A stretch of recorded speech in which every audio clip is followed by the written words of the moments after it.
With 3 ingredients and some water, you can make the most amazing, crunchy, sweet vanilla nuts. These are like praline nuts and they are addictive. So into a pan, I'm going to add some water, about 125 mils.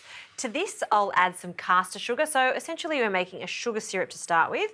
We'll just melt that sugar into the water.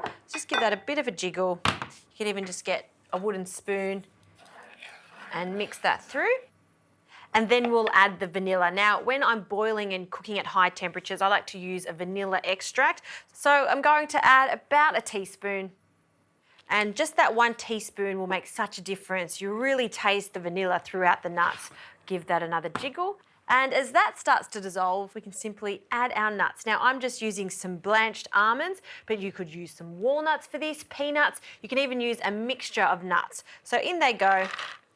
And then this is where you need to be patient. It's going to come up to the boil and that liquid is going to evaporate, leaving us with a crunchy golden coating around each individual nut. So don't walk away, don't go make a cup of tea, just stick with it and you'll see these completely transform.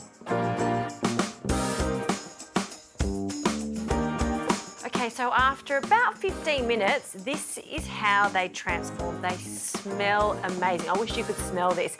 Toasted nuts with sugar and vanilla.